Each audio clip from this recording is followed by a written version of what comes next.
ఆ ఇంటాలరెన్స్, ఆ టాలరెన్సే హిందువుల పాలిట శాపంలాగా పరిణమించింది ఇప్పుడు.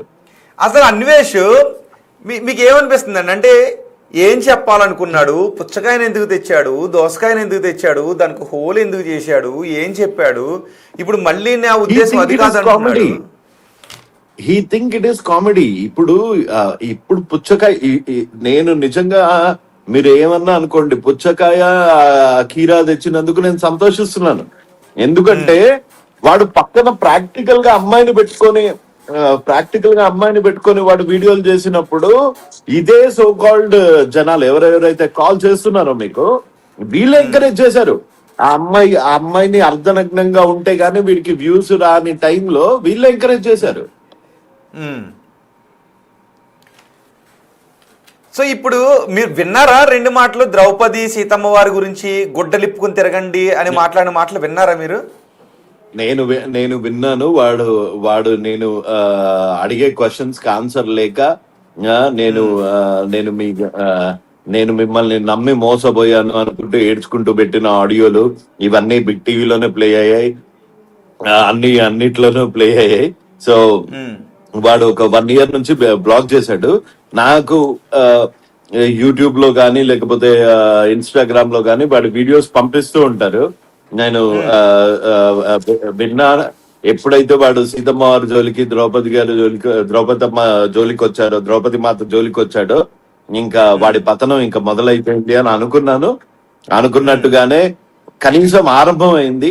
ఇంకా వాడిని ఫాలో చేసే జనాలు, భారతీయులు ముఖ్యంగా ఎవరన్నా ఉంటే దయ ఉంచి వాళ్ళని అందరినీ అన్ఫాలో చేయమని కోరుకుంటున్నాను. ఓకే, అదే సందర్భంలో గుడ్డలిప్పుకుని తిరగండి, స్వేచ్ఛగా ఉండండి, భద్రతగా ఉండండి అన్నాడు. దాన్ని జనాలు వ్యతిరేకిస్తున్నారు. ఎలా చూడాలి దాన్ని? మహిళ స్వేచ్ఛ గురించి మాట్లాడాడు, ఏదో మహిళల్ని సపోర్ట్ చేయటంలో ఒక తప్పు దొర్లింది అనుకోవాలా? అతను ఇంటెన్షన్ అది సాక్ అంతే. వీడి ప్రామినెన్స్, వీడి పర్వర్టెడ్నెస్ చూయించుకోవడానికి మహిళా కార్డ్ అన్నది వాడాడు. ఇప్పుడు శివాజీ గారు ఏ ఉద్దేశంతో అన్నారో నాకు తెలీదు. శివాజీ గారు మాట్లాడింది 100% నేను కూడా వ్యతిరేకిస్తున్నా. సామాన్లు అని అనకూడదు, కానీ వీలైతే ఆయన చెప్పింది హీరోయిన్ మాత్రం చీర కట్టుకోండి అమ్మా అని అన్నాడు. అందులో నాకు పెద్ద తప్పు అనిపించలే. ఆయన మాట్లాడిన దొంగముండ ఇట్లాంటి మాటలు, ఆయన భావ ప్రకటన చాలా బయటికి వచ్చేటప్పటికి చాలా చండాలంగా తయారైంది. కానీ ఇప్పుడు అమ్మ చీరలు కట్టుకోండి, ఇప్పుడు అమ్మ మీరు ఆఫీస్ కి మీరు టీషర్ట్స్ వేసుకొని వెళ్లాల్సిన పరిస్థితి ఉంటే వేసుకోండి. మీ కంఫర్ట్ ఏది ఉంటే అది వేసుకోండి అమ్మా. మీ కంఫర్ట్ ఏది ఉంటే అది వేసుకోండి అమ్మా. మీరు అథ్లెటిక్స్ లో ఉన్నారు అనుకోండి, మీరు డెఫినెట్ గా షార్ట్స్, మీరు టెన్నిస్ లో ఉన్నారనుకోండి, ఆ షార్ట్స్ వేసుకోవాలి, ఆ స్కర్ట్స్ వేసుకోవాలి. మీరు స్విమ్మింగ్ లో ఉన్నారనుకోండి, లేకపోతే మీరు సరదాగా మీ ఫ్యామిలీతో పూల్లోకి వెళ్తున్నారు అనుకోండి, మీరు ఏ బికినీనో వేసుకోవాలి, లేకపోతే ఏ స్విమ్మింగ్ కాస్ట్యూమ్స్ వేసుకోవాలి. మీరు స్విమ్మింగ్ పూల్లలో కూడా చీరలు వేసుకోవాలని వెళ్ళాలి అని ఎవరు ఎక్స్పెక్ట్ చేయట్లేదమ్మా. సందర్భానుసారము కొంచెము మన సంస్కృతికి తగ్గట్టు నడుచుకోండి అమ్మా అని అనటంలో తప్పేంటో నాకు నిజంగా అర్థం కాలేదు. అందులో ముండా సామాన్లు ఇలాంటి పదాలు నిజంగా చాలా గలీజు. అది ఖండించాల్సిందే. దాని గురించి ఆయన క్షమాపణ కూడా చెప్పారు.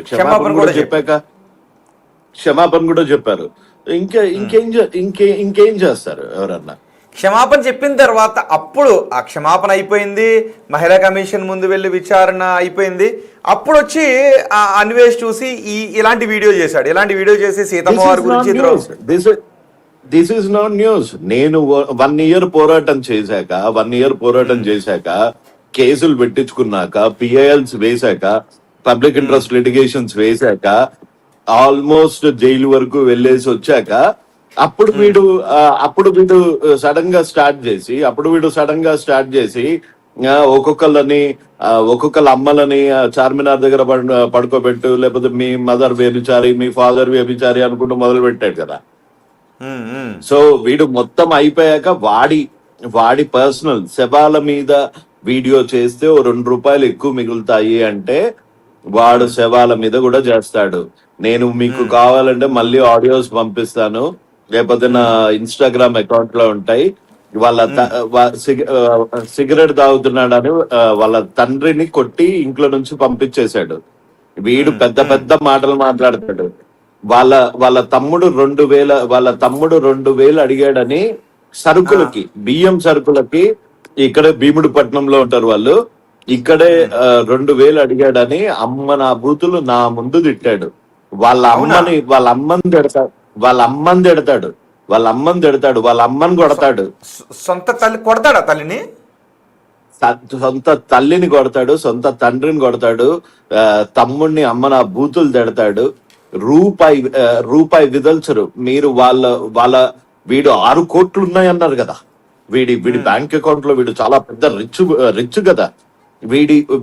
వీళ్ళ ఫ్యామిలీ ఉన్న పరిస్థితి ఒక్కసారి వచ్చి భీమిలిలో చూడండి, వాళ్ళ బ్యాంక్ అకౌంట్స్ చూడండి. మీకు తల్లిని ప్రేమించినోడు ఈడు వచ్చి ఓ పెద్ద పెద్ద లెక్చరర్స్ ఇవ్వడము మనం వింటం అయ్యింది. కానీ వాడి నిజ స్వరూపం తెలిసిన వాళ్ళకి ఎవరికన్నా వాడెంత అదో అందరికీ తెలుసండి. యువసామరెడ్డి గారు చాలాసేపు నుంచి మై ఇండియా మై లవ్ అనే ఒక ఐడి నుంచి కమెంట్ చేస్తున్నారు, నా కమెంట్ చదవట్లేదు అని. అది మీరు కూడా విని దాని గురించి కూడా మాట్లాడాలి. ఆయన ఏం చెప్పారంటే, అంటార్కిటికాకి సబ్స్క్రైబర్స్ మనీ అడిగి, అక్కడ అడుక్కునని రాశారు, అడుక్కుని అంటే నేను ఇంకా అడిగాను చెప్తాను, అడుక్కుని వెళ్ళావు కదా, అమెజాన్ ఫారెస్ట్ వీడియోస్ చూడట్లేదు అని అడుక్కున్నావు కదా, చూడమని చెప్పావు, ఇప్పుడు సబ్స్క్రైబర్స్ని సబ్స్క్రైబ్ చేసుకోమని నేను అడగలేదు అంటున్నావు, ఎంత పొగరు నీకు అన్వేషణ. My India my love. Okay అండి, మై ఇండియా మై లవ్ గారు మీ కమెంట్ నేను చదివాను. ఈ కమెంట్ చేశారు, చాలాసేపు నుంచి చదవండి, నా కమెంట్ చదవండి అని అడుగుతున్నారు. సారీ, చాలాసేపటి నుంచి కాల్స్ తీసుకోవడం వీటిలో ఉండి. ఓకే, ఇప్పుడు చదివాను. ఏమంటారు, నిజమేనా అంటార్కిటికాకి సబ్స్క్రైబర్స్ మనీతో వెళ్ళి సబ్స్క్రైబ్ చేసుకోమని అడిగి ఇప్పుడు నేను అడగలేదు ఎవరిని అని అంటున్నాడు అని అన్నారు? ఆబ్వియస్ గా క్రూజ్ లోకి వెళ్ళడానికి డబ్బులు కూడా అడుక్కున్నాడు వీడు. మీకొకటి తెలుసా, బెట్టింగ్ యాప్స్, ట్రేడింగ్ యాప్స్ కూడా చేశాడు, షేర్ మార్కెట్ యాప్స్ చేశాడు, షేర్ మార్కెట్ వీడియోస్ చేశాడు.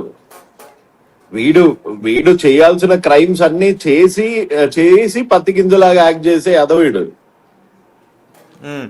బెట్టింగ్ యాప్స్ చేశాడా? మరి బెట్టింగ్ యాప్స్ మీద నేను ఫైట్ చేశాను అన్నాడు, బెట్టింగ్ యాప్స్ మీద ఫైట్ చేయబట్టే ఇంకొంతమంది అభిమానించారు, ఇప్పుడు మీరు బెట్టింగ్ యాప్స్ ని ప్రమోట్ చేశాడు.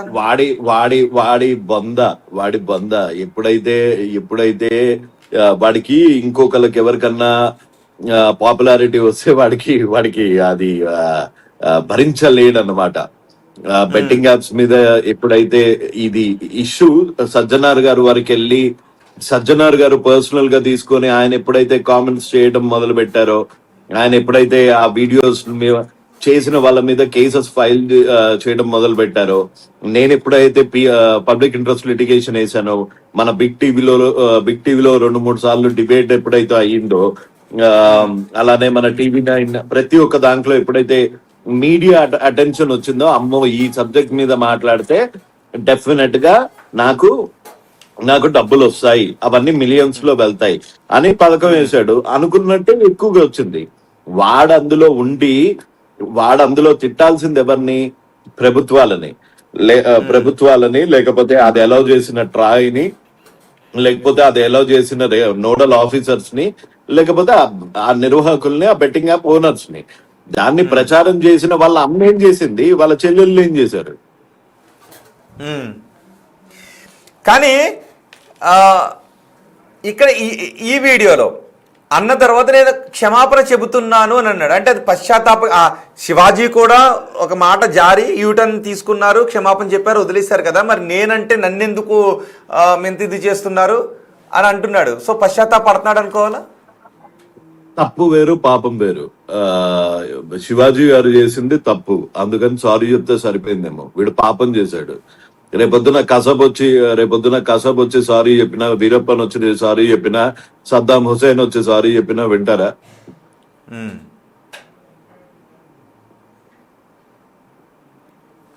పాపం వేరు, తప్పు వేరండి. వీడు చేసింది పాపం. ఓకే, అంటే స్త్రీలకు స్వేచ్ఛ